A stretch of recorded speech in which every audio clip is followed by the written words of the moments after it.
Witamy wszystkich! Jakiś czas temu mieliśmy okazję spędzić weekend w Paryżu i w tym filmie zebraliśmy dla Was najważniejsze atrakcje tego miasta. Są to miejsca, które według nas warto zobaczyć. Jest to podsumowanie naszego pobytu w stolicy Francji z krótkimi informacjami o każdym punkcie, więc zostańcie z nami do końca. Pierwszą atrakcją jest Łuk Triumfalny, który jest jednym z najsłynniejszych pomników Paryża. Jego budowlę ukończono w 1836 roku. Powstał dla upamiętnienia wszystkich, którzy walczyli za Francję, zwłaszcza podczas wojen napoleońskich. Pod łukiem od 1921 roku znajduje się grób nieznanego żołnierza z wiecznie płonącym zniczem. Łuk Triumfalny znajduje się w 8. dzielnicy na zachodnim skraju pól elizejskich, na środku 4-pasmowego ronda, od którego odchodzi aż 12 ulic. Na ścianach oprócz rzeźb umieszczono nazwy miejscowości, w których toczono bitwy, jak również nazwiska generałów biorących w nich udział, w tym również polskich. Nieodzownym elementem Paryża jest Louvre, czyli dawny pałac królewski, w którym obecnie znajduje się jedno z najbardziej znanych muzeów sztuki na świecie. Jest to jedno z największych i najstarszych muzeów świata. Bilet wstępu dla osoby dorosłej kosztuje 22 euro, a główne wejście znajduje się w szklanej piramidzie. Louvre jest ogromny, a większość turystów przyjeżdża tu, aby zobaczyć głównie Monalizę. Muzeum Louvre wybudowano w 1190 roku. Początkowo pełnił funkcję obronną, później stał się rezydencją królewską, gdzie stanowił siedzibę ponad 20 władców Francji. Ostatecznie dopiero w 1793 roku otworzono tutaj muzeum. Pałac posiada 3 skrzydła, które otaczają dziedziniec Napoleona. Cała kolekcja Louvru liczy ponad 350 000 eksponatów, z czego zwiedzającym udostępniono zaledwie 10%. Zbiory zostały podzielone na 8 tematycznych działów. Natomiast szklana piramida została wybudowana na wzór egipskiej piramidy Cheopsa w 1989 roku i ma 21 metrów wysokości. Wykonana jest wyłącznie ze szkła i metalu. Odwrócona piramida jest kopią głównej piramidy, która znajduje się na dziedzińcu. Zbudowana jest ze stali i szkła, a podstawa piramidy zwrócona ku górze zlokalizowana jest na środku wysepki ronda na dziedzińcu Louvru. Cała masa piramidy wynosi 30 ton, a jej wierzchołek zawieszony jest około 140 cm nad ziemią, a pod nim znajduje się mała piramida kamienna. Wierzchołki piramid prawie dotykają do siebie. Natomiast szklane tafle o grubości 3 cm łatwo rozszczepiają światło słoneczne, dając tęczowe refleksy na podłodze. Kolejną atrakcją jest Muzeum d'Orsay, gdzie wstęp kosztuje 16 euro dla osoby dorosłej. Jest to muzeum znane na całym świecie z bogatej kolekcji sztuki impresjonistycznej. Zwiedzając Paryż, nie możemy pominąć ogrodów Tuileries. Jest to wspaniały ogród publiczny pomiędzy Louvrem a placem de la Concorde. Zajmuje centralne miejsce jako miejsce spotkań, zabawy i relaksu. Ogród został stworzony dla Katarzyny Medycejskiej w 1564 roku. Wcześniej, do połowy XVI wieku, znajdowała się tutaj fabryka dachówek. Ogród oferuje idealne połączenie kultury i wypoczynku. Jego alejki wysadzone drzewami i trawnikami, przeplatane są rzeźbami, które zachwycają miłośników sztuki. Znajdziemy tu również 3 restauracje z pięknymi, zacienionymi tarasami. Tuż obok ogrodów znajduje się plac Vendôme. Położony jest on w pierwszej dzielnicy Paryża i pochodzi z czasów Ludwika XIV, a swoją nazwę zawdzięcza księciu Vendôme. Plac wytyczony w latach 1687-1720 ma kształt ośmiokąta z zaokrąglonymi narożnikami. Do czasów rewolucji francuskiej stał na nim konny posąg króla. Dziś w jego centralnej części znajduje się 43,5-metrowa kolumna postawiona ku czci Napoleona.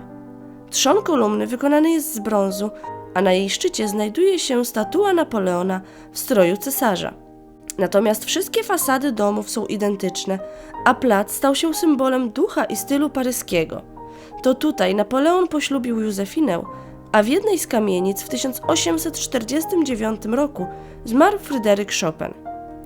Przy placu stoi słynny hotel Ritz, który zyskał rozgłos w 1997 roku za sprawą księżnej Diany, która spędziła w nim ostatnie chwile życia. Hotel Ritz związany był z wieloma ważnymi wydarzeniami z dziejów Paryża. Gościli tutaj pisarze, politycy, gwiazdy filmu, monarchowie. To tutaj przez 35 lat mieszkała Coco Chanel w swoim apartamencie. Wokół placu znajdują się ekskluzywne, modne i bardzo drogie butiki. Jedną z atrakcji w stolicy Francji jest Opera Garnier. Jest to niezwykle piękny i imponujący budynek. Od wewnątrz pokryty jest złotem i marmurem, ale z zewnątrz również robi ogromne wrażenie. Fasadę zdobią marmurowe kolumny, fryzy, grupy rzeźb i posągi. Opera zawdzięcza swoją nazwę swojemu projektantowi Garnierowi. Zaprojektował on ten budynek w 1861 roku na zlecenie Napoleona III. Ciekawostką jest fakt, że Opera Garniera była inspiracją dla słynnego na całym świecie musicalu Upiór w operze. Opera ma 173 metry długości, 74 metry wysokości i 125 metrów szerokości. Może pomieścić 2100 zwiedzających, a jej ogromna scena mieści 450 artystów. Jeśli chodzi o zwiedzanie opery, to warto zakupić bilet wcześniej przez internet w kwocie 15 euro, co pozwoli nam uniknąć długich kolejek na miejscu. Podczas weekendowego pobytu w Paryżu nie możemy pominąć Galerii Lafayette. Jest to jedno z najbardziej kultowych miejsc dla miłośników mody i luksusu na całym świecie. To nie tylko centrum handlowe, ale prawdziwa instytucja, która przyciąga zwiedzających z całego świata.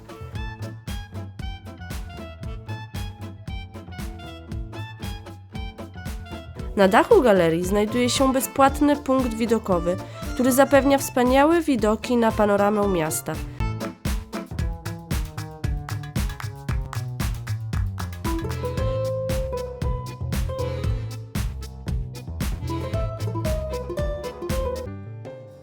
Najbardziej znaną i najbardziej popularną atrakcją Paryża jest nic innego jak wieża Eiffla. Otwarta jest od 9:30 do 22:45 codziennie. Aby dostać się na górę, mamy kilka możliwości. Możemy wejść po schodach lub wjechać windą na drugie piętro i tam pozostać, lub przejść się do drugiej windy i wjechać na najwyższy dostępny punkt. Koszt biletu zależy od konfiguracji, jaką wybierzemy. Wejście po schodach na drugie piętro to koszt 11,80. Natomiast za wjazd windą na to samo piętro zapłacimy 18,80. Jeśli zechcemy zakupić bilet na windę na sam szczyt, to jest to koszt 29,40 euro za osobę. Ale jeśli zdecydujemy się najpierw na schody, później na windę, to zapłacimy 22,40. Oczywiście są to ceny dla osób dorosłych. Dzieci do lat 4 mają darmowe wejście. Dostępne są również zniżki, kolejno dla dzieci między 4 a 11 rokiem życia oraz dla młodzieży między 12 a 14 rokiem. Już po kilku minutach w windzie docieramy na drugie piętro, skąd mamy piękny widok na Paryż i musimy stanąć w kolejce do kolejnej windy. Wieża Eiffla jest najbardziej znanym obiektem Paryża i uznawana jest za symbol tego miasta. Jest najwyższą budowlą w Paryżu, zwaną Żelazną Damą. Wieżę zbudowano specjalnie na paryską wystawę światową w 1889 roku. Miała na celu upamiętnić 100. rocznicę rewolucji francuskiej. Po kilku latach wieża miała zostać rozebrana, lecz Eiffel nie chciał do tego dopuścić i założył na wieży laboratorium aerodynamiczne i meteorologiczne. Jednak dopiero udane eksperymenty z umieszczonym na szczycie telegrafem bez drutu ocaliły wieżę i odstąpiono od jej demontażu.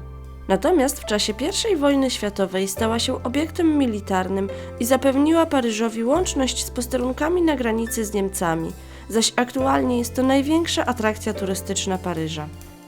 Wysokość wieży Eiffla wynosi 324 metry, a do jej wybudowania użyto 9441 ton kutego żelaza. Zbudowana jest z 18 038 elementów i około 2,5 miliona nitów. Wraz z betonowymi filarami cała konstrukcja waży ponad 10 000 ton, a nacisk na metr kwadratowy podłoża wynosi 4,5 tony. Pierwsza platforma wznosi się na wysokości ponad 57 metrów, natomiast druga zawieszona jest na wysokości 276 metrów. Pierwszy raz flaga została zawieszona na wysokości nieznacznie przekraczającej 300 metrów w 1889 roku. Na przestrzeni lat jej wysokość zmieniła się ze względu na zamontowanie na niej piorun ochronu oraz anteny RTF, przez co finalnie osiągnęła wysokość 324 metrów. Trzeba również zaznaczyć, że wysokość pod wpływem temperatury może zmieniać się o 18 cm. Wynika to z kurczenia i rozszerzania się metalu, z którego jest zbudowana. Na najwyższym poziomie znajduje się miejsce, w którym swoje biuro miał Gustave Eiffel. Znajduje się tu również bar, w którym można skosztować prawdziwego francuskiego szampana. Aby zrobić piękne zdjęcia wieży Eiffla, warto wybrać się na plac Trocadero. To właśnie tu mamy na nią idealny widok. Sam plac Trocadero są to ogrody utworzone w 1867 roku wraz z Pałacem Trocadero na wystawę powszechną w 1878, zaś w 1937 roku pałac został zburzony i na jego miejscu zbudowano inny, który stoi do dziś i mieści się w nim wiele muzeów. Park ma powierzchnię około 9,3 tysięcy m2, a jego centralnym punktem są słynne warszawskie fontanny, które wraz z 20 armatami wodnymi zapewniają niezwykły pokaz wody. Niestety my nie mamy okazji tego zobaczyć. Na tarasach ogrodowych, poza masą turystów robiących pamiątkowe zdjęcia, znajdziemy także rzeźby i posągi, m.in. 21-metrowy brązowy posąg Apollo z lirą, jak również Herkulesa z brązu z bykiem. Atrakcją turystyczną jest również Ogród Luksemburski. Jest to przepiękny park miejski, który zajmuje aż 224 tysiące m2. Powstał on około 1630 roku na specjalne życzenie Marii Medycejskiej. Podobno park ten miał jej przypominać o rodzinnych ogrodach Florencji. Park znajduje się w samym centrum Paryża, ale będąc tu możemy uciec od hałasu i miejskiego gwaru. W ogrodzie luksemburskim znajdziemy ciszę i spokój. Jest on doskonały dla wszystkich, a wstęp jest bezpłatny, lecz zamykany jest na noc. Otwiera się go około 7:30, a zamyka między 16:30 a 21:30, w zależności od sezonu. Park odwiedzają tłumnie zarówno Paryżanie, jak i turyści. Spacerując po urokliwych alejkach możemy podziwiać przepiękne odmiany drzew, krzewów i kwiatów. To idealne miejsce dla wszystkich, którzy cenią sobie kontakt z naturą i lubią otaczać się zielenią. Ważnym elementem parku jest Pałac Luksemburski, w którym obecnie mieści się Senat. Budynek został również stworzony z myślą o Marii Medycejskiej. Budowano go aż 30 lat, a ciekawostką jest to, że Maria Medycejska nie doczekała ukończenia budowy, ponieważ została wygnana z Francji przez kardynała Richelieu. Początkowo miał być wybudowany we włoskim stylu, ale ostatecznie zdecydowano się na typowo francuską architekturę. Pałac ma 3 kondygnacje, na których znajdują się pomieszczenia mieszkalne oraz kaplice. W centralnej części parku, obok pałacu, znajduje się basen Grand Bassin, w którym dzieci i dorośli puszczają łódki.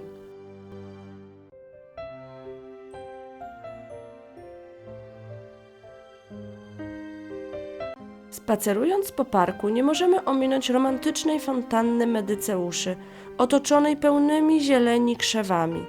W środkowej części fontanny umieszczona została rzeźba przedstawiająca Polifema, znajdującego Galateę w ramionach Akisa. Na zmęczonych i spragnionych odpoczynku w parku czeka wiele krzeseł i leżaków, a dla dzieci place zabaw. W wielu miejscach ogrodu luksemburskiego znajdują się rzeźby i posągi. Znajdziemy tu kopię Statuły Wolności, popiersie Chopina, pomnik Delacroix. Znajdziemy tu również pasiekę złożoną z niemal 20 kolonii, stworzoną w 1856 roku. Wzdłuż alejek dostrzegamy kasztanowce, platany, wiązy, grusze oraz jabłonie. Warto również odwiedzić Panteon. Jest to budowla w dzielnicy łacińskiej, wzniesiona pod koniec XVIII wieku jako kościół pod wezwaniem świętej Genowefy, zaś od 1885 roku pełni rolę mauzoleum wybitnych Francuzów. Spoczywa tu również Maria Skłodowska-Curie. Panteon jest czynny codziennie od 10 do 18:30, a bilet wstępu kosztuje 13 euro, natomiast osoby do 26 roku życia wchodzą za darmo. Samodzielne zwiedzanie trwa około godziny, natomiast po południu dostępne są 45-minutowe wycieczki z przewodnikiem, gdzie przewodnik audio dostępny jest w 11 językach. Wewnątrz możemy zobaczyć współczesne dzieła sztuki, jak również słynne wahadło, które wisi pod kopułą Panteonu od 1851 roku. Symbolem Paryża i jednocześnie atrakcją turystyczną jest katedra Notre Dame. Jest to gotycka archikatedra, jedna z najbardziej znanych na świecie. Jej nazwa oznacza Naszą Panią i odnosi się do Maryi, Matki Bożej. Wzniesiono ją na wyspie na Sekwanie w miejscu po 2 kościołach powstałych jeszcze w IX wieku. Jej budowa trwała ponad 180 lat, od 1163 roku do 1345. Od 10 sierpnia 1806 roku w skarbcu katedry przechowywane były relikwie korony cierniowej. Kościół ma bardzo imponujące wymiary. Mierzy 130 metrów długości i 35 metrów szerokości. Szczególnie imponująca jest gotycka fasada. Centralny punkt zajmuje ogromnych rozmiarów witrażowa rozeta. Tworzy ona aureolę wokół Madonny z Dzieciątkiem. Charakterystyczne dla katedry są 2 bliźniacze wieże, które mierzą po 69 metrów wysokości, a w górnej ich części możemy dostrzec słynne gargulce. Kiedyś kościół zwiedzało 14 milionów osób rocznie. Niestety 15 kwietnia 2019 roku wybuchł pożar, który spowodował ogromne zniszczenia. Między innymi doszło do zawalenia się dachu oraz części sklepień, a także iglicy katedry. Wskutek czego katedra nadal jest zamknięta dla zwiedzających i aktualnie ciągle trwa odbudowa. Ponowne otwarcie katedry planowane jest na 8 grudnia bieżącego roku. W czasie zwiedzania nie można pominąć dzielnicy łacińskiej. Jest to jedna z najstarszych i najbardziej znanych dzielnic stolicy. Jej historia i nazwa sięgają średniowiecza. To właśnie wtedy dzielnica ta była domem dla setek studentów wielu uniwersytetów skupionych wokół historycznego serca dzielnicy, czyli Sorbony, gdzie zajęcia były prowadzone tylko i wyłącznie w języku łacińskim. Dzielnica łacińska położona jest na lewym brzegu Sekwany. To serce intelektualne i historyczne Paryża. Znana jest z klimatycznych kawiarni, zabytkowych uliczek i renomowanych uczelni. Ta okolica przyciąga zarówno turystów, jak i studentów z całego świata. Zwiedzając ją można zagłębić się w bogatą historię miasta oraz cieszyć się niepowtarzalnym jej urokiem. Dzielnica łacińska to połączenie historii z aktualnymi potrzebami turystów. Poza zabytkami znajdziemy tu mnóstwo sklepów z pamiątkami oraz oprócz restauracji z tradycyjną francuską kuchnią nie brakuje tu zwykłych fast foodów. Dzielnica ta tętni życiem już od wczesnych godzin porannych aż do późnych godzin nocnych. Jeśli ktoś spędza wieczór w centrum Paryża, to idealną atrakcją będzie nocny rejs po Sekwanie. Koszt to 20 euro za osobę. Czas spędzony w kolejce jest dość długi, ale uważamy, że warto. Podczas rejsu możemy zobaczyć Paryż z innej perspektywy.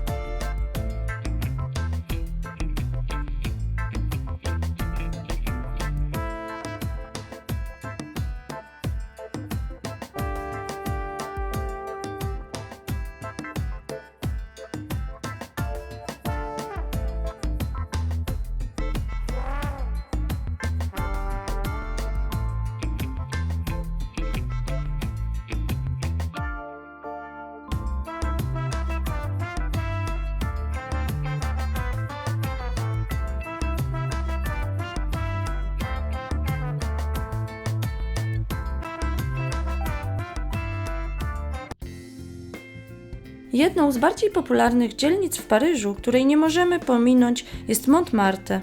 Mieszkali i nadal mieszkają w niej znani malarze, artyści, muzycy i twórcy. Dzielnica ta uznawana jest za jedną z najbardziej romantycznych dzielnic Paryża. Na każdym kroku znajdziemy tutaj niewielką kawiarnię lub bistro serwujące typowo francuskie dania. Aktualnie dzielnica przyciąga wielu turystów poszukujących romantycznych zaułków i śladów sławnych pisarzy, malarzy i innych twórców. Ważnym punktem, który trzeba zobaczyć, jest Bazylika Sacré-Cœur. Bazylika góruje nad paryską dzielnicą Montmartre, a jej biała bryła przyciąga turystów odwiedzających Paryż. Jest kolejnym charakterystycznym elementem tego miasta. Nazywana jest przez Paryżan bezą, od swojego kształtu i koloru. Do bazyliki prowadzą schody, jest ich ponad 300, ale jeśli ktoś chce uniknąć takiej wspinaczki, może skorzystać z kolejki linowej, gdzie bilet kupuje się w kasie przed wjazdem, a koszt to euro 90 za osobę. Bazylika Sacré-Cœur to wizytówka Paryża, którego panoramę można podziwiać siedząc na schodach przed kościołem. Bazylika została ukończona w 1914 roku i powstała jako zadośćuczynienie i pokuta po wojnie francusko-pruskiej w 1870. Obietnicę jej budowy złożyło 2 przedsiębiorców, ponieważ Paryż nie został zniszczony podczas wojny. Natomiast konsekrację kościoła uniemożliwił wybuch I wojny światowej, więc dokonano tego dopiero w 1919 roku. Główna kopuła tej monumentalnej bazyliki wznosi się na wysokości 79 metrów, a północna wieża ma 83 metry. W jej wnętrzu znajduje się największy dzwon w Paryżu, czyli Sabaudczyk, który waży 19 ton, a jego serce waży 500 kg. Zwiedzać można wnętrze kościoła codziennie od 6:30 do 22:30 za darmo oraz kopułą. Nieprzerwanie od 1 sierpnia 1885 roku w bazylice odbywa się adoracja Najświętszego Sakramentu, ale nocą w obiekcie mogą przebywać wyłącznie osoby, które wcześniej zgłosiły chęć wzięcia udziału w adoracji. Bazylika zbudowana jest z kamienia, tzw. trawertynu, którego cechą charakterystyczną jest to, że pod wpływem deszczu wydziela kalcyt, który bieli mury. To właśnie dzięki temu ma swój piękny biały kolor. Fasadę zdobi trójłukowy portyk, w którym umieszczone zostały brązowe posągi, a nad nim postać Chrystusa. Natomiast na drzwiach z brązu przedstawione są sceny z życia Chrystusa. Jeśli ktoś ma więcej czasu, warto zajrzeć do środka, aby zobaczyć jej obszerne wnętrze, które zdobią liczne mozaiki. Paryską atrakcją, której nie możemy pominąć, jest plac Duterte. Stanowi on serce i centrum Montmartru. Jest znany jako kolebka skupiająca artystów sztuki modernistycznej. W XX wieku w okolicach placu mieszkało wielu znanych malarzy, w tym m.in. Pablo Picasso. Ciekawostką jest to, że wcześniej Montmartre był wsią i nie należał do Paryża, dlatego też znajduje się tu ratusz i kościół. Obecnie na placu możemy spotkać wielu artystów, którzy chętnie namalują Twój portret, jeśli tylko zechcesz i zapłacisz co najmniej 20 euro. Spotkać tu możemy także mimów i muzyków.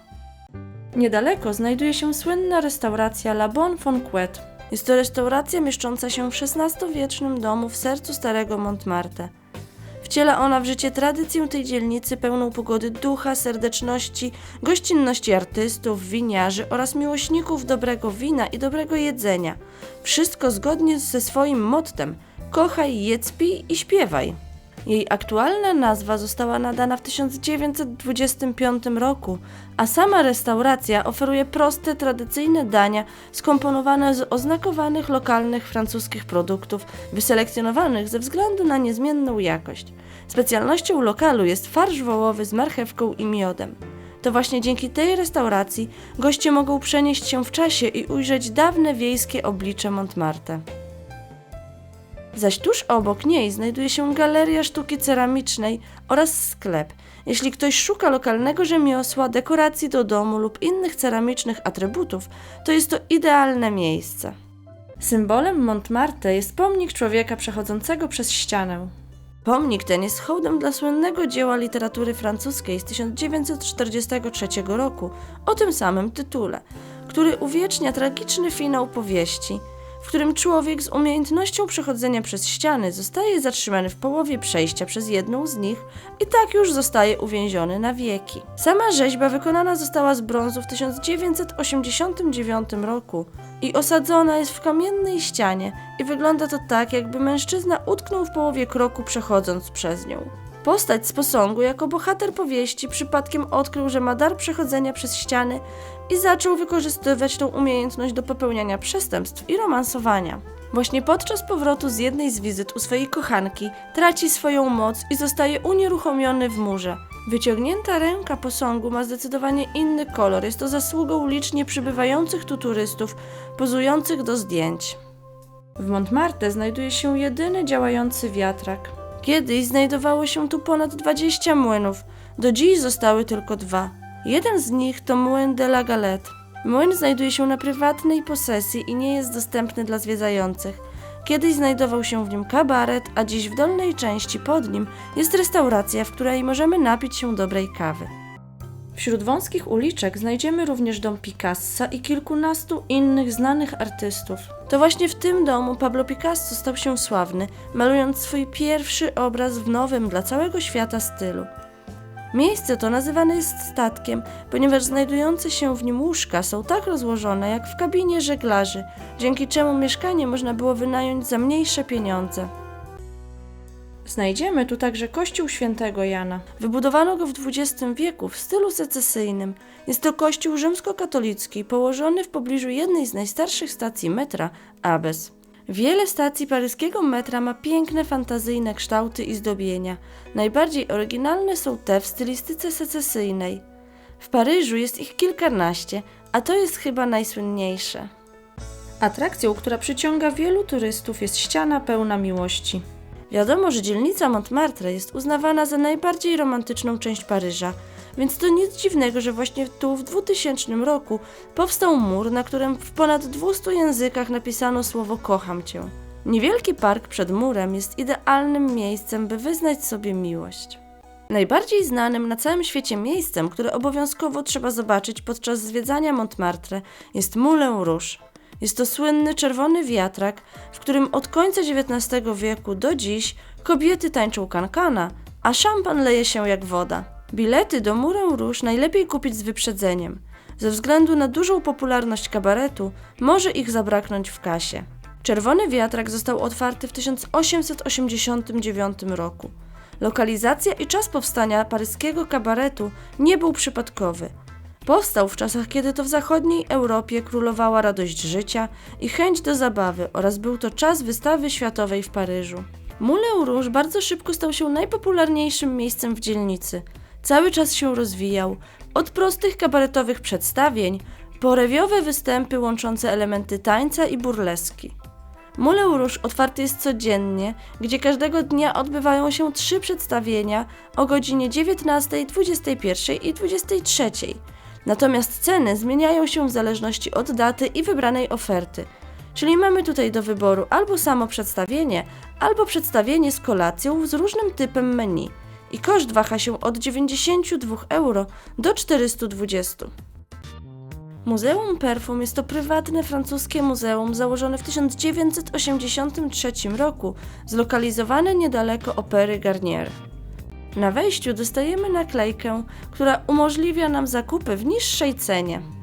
W jego pomieszczeniach znajdują się eksponaty perfumeryjne, w tym zabytkowe butelki na perfumy, pojemniki, zestawy toaletowe i destylatory do destylacji parowej ekstraktów perfum. My muzeum zwiedzamy wraz z przewodnikiem, gdzie pani opowiada o historii tego miejsca, produkcji perfum kiedyś i dziś. Jest to niezwykłe muzeum, które pozwala nam poznać każdy etap produkcji perfum. Unikalna koncepcja Muzeum Perfum Fragona, połączona z butikiem marki, robi ogromne wrażenie. Wizyta tutaj sprawia, że możemy zrozumieć wagę dobrania odpowiednich perfum, ale także ich znaczenie we wcześniejszych wiekach. Perfumy postrzegano jako oznakę luksusu i bogactwa. Cały schemat poprzez wybór odpowiednich surowców, ich zebranie, ekstrakcję, destylację, tworzenie unikalnych formuł, a także projektowanie flakonów i etykiet pokaże, jakim doświadczeniem muszą wykazywać się osoby tworzące zapachy. W drugiej części muzeum możemy podziwiać niezwykłe flakony, pojemniki, buteleczki, w których przed laty były przechowywane perfumy. Znajdziemy tu także sprzęty przydatne w perfumeriach, czyli specjalne palniki do perfum, pudełka czy kolby. Trzeba zaznaczyć, że wejście do muzeum jest bezpłatne, a czynne jest ono od 9 do 18, od poniedziałku do soboty, gdzie ostatnie wejście jest o godzinie 17. W trakcie zwiedzania muzeum trafiamy do sklepu, gdzie mamy właśnie testery, możemy sprawdzić perfumy jak pachną, wybrać coś dla siebie, możemy też kupić tutaj mydełka zapachowe, żele pod prysznic i jeszcze różne inne rzeczy. I biorąc jeszcze pod uwagę, że jesteśmy tutaj grupą zorganizowaną, to dostaniemy też zniżkę na zakupy.